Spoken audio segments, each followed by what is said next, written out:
ముఖ్యమంత్రి Revanth Reddy Congress party Kalyana Lakshmi సార్వజనిక Congress party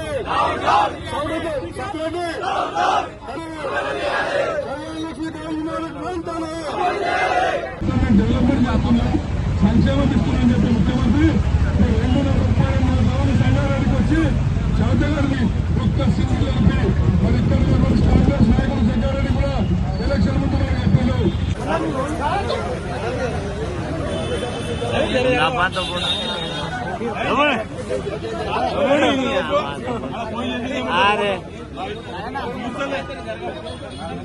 అన్నీ అందరి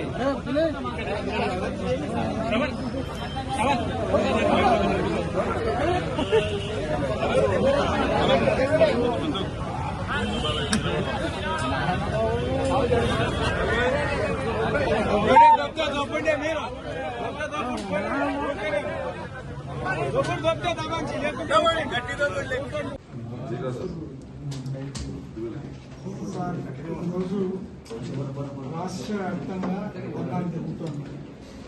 కళ్యాణ లక్ష్మి షాదీ ఎత్తేయాలని గవర్నమెంట్ ఈ ఆలోచనతో ఉంది. అది ఎత్తేయకూడదు, దాంతోపాటు తులంగాను కూడా ఇవ్వాలి, అది అమలు చేయాలని చెప్పి కోరుతున్నాం. ఇది మాత్రం తక్షణం ఇవ్వాలని కోరుతున్నాం. ఈ రిప్రజెంటేషన్ సీఎం గారికి పంపించాలి. ఎట్టి పరిస్థితుల్లో దీని మీద మరి రాష్ట్ర వ్యాప్తంగా ఎక్కువ ఉధృతంగా గొడవలు జరుగుతాయి.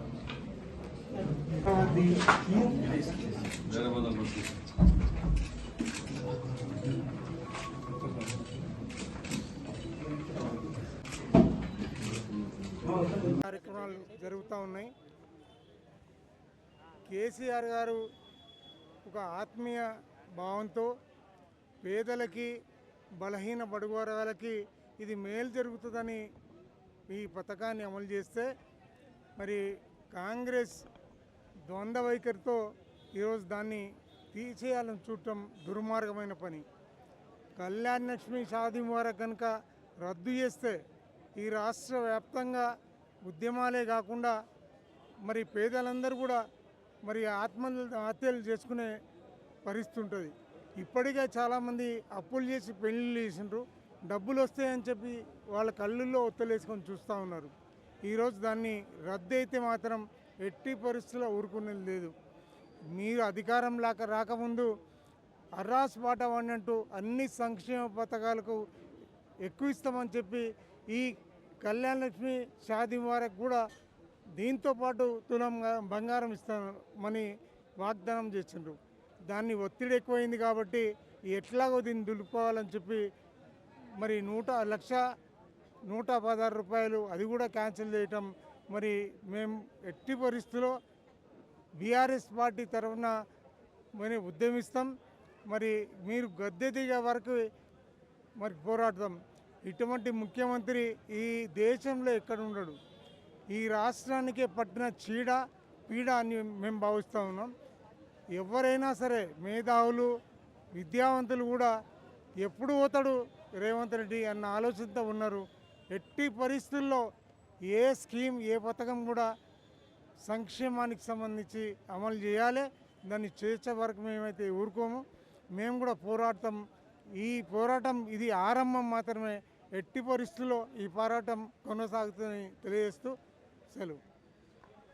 ఈరోజు ఏదైతే కాంగ్రెస్ ప్రభుత్వం ఈ షాదీ ముబారక్ కళ్యాణ లక్ష్మిని రద్దు చేయాలని ఒక కుట్రపూరితంగా చేస్తున్నదో, ఇది కావాల్సుకొని ఏదైతే మరి కేసీఆర్ పథకాలు ఉండకూడదు, ప్రజలకు మేలు జరగాలనే ఉద్దేశంతో ఇది చేస్తూ ఉన్నారు. కాబట్టి ఏదైతే ఇది ఆడపిల్లలకు ఆత్మగౌరవంగా ఇచ్చేటువంటి వరకట్నంలాగా ఇచ్చేటి చిన్న కానుక కేసీఆర్ గారు ఇస్తే దాన్ని కావాల్సుకొని రద్దు చేయాలని ఉద్దేశించుకొని కావాల్సుకొని తానే ఒకరిని పుసగొల్పి ఎవరినో ఒకటి ఉసగొల్పి కోట్ల కేసు చేపించి హైకోర్టు ద్వారా రద్దు చేయాలనే ఉద్దేశంతో చేస్తున్నాడు. కాబట్టి ఇది ఒక్కటి కాదు, ఇంకా రాబో దినాలలో ఇది మొదటి స్టార్ట్ అయింది.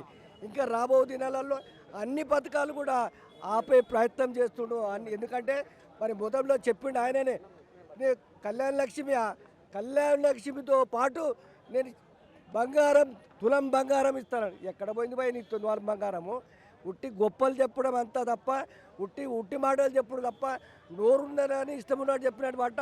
దమ్ముంటే ఇది ఆపేసి మళ్ళీ కంటిన్యూ చేయి. నీకు దమ్ముంటే ఆడపిల్లల గౌరవించు.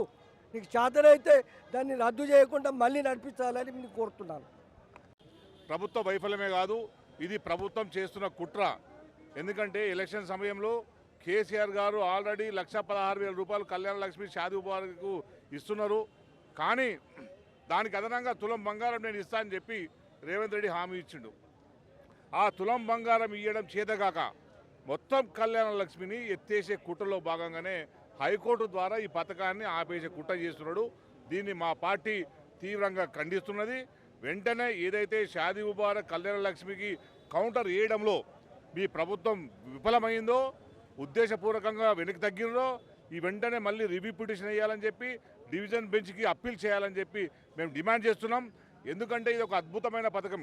చాలామంది మైనారిటీలో ఉన్న పిల్లలు, అట్లా పేదరికంలో పిల్లలు ఉన్నవాళ్ళు, దళితుల్లో ట్రైబల్స్లో ఉన్నవాళ్ళు అనేక మంది కూడా ఈ షాదీ ముబారక్ కళ్యాణ లక్ష్మిని ఉపయోగించుకొని వాళ్ళ బిడ్డ పెళ్ళిళ్ళని ఎటువంటి అప్పులు లేకుండా చేసే పరిస్థితి ఇప్పటివరకు ఉండేది. ఈ 2.5 సంవత్సరాల్లో కేసీఆర్ గారు ఇచ్చిన 1,116 రూపాయలు ఇవ్వకపోగా వాళ్ళు వచ్చిన తులం బంగారం లేదు, ఇప్పుడు 1,116 లేదు, అన్నింటిని ఆపేసిండ్రు. వెంటనే ప్రభుత్వం ఈ పథకాన్ని పునరుద్ధరించే విధంగా హైకోర్టులో పిటిషన్ వేయాలని చెప్పి మేము డిమాండ్ చేస్తున్నాం.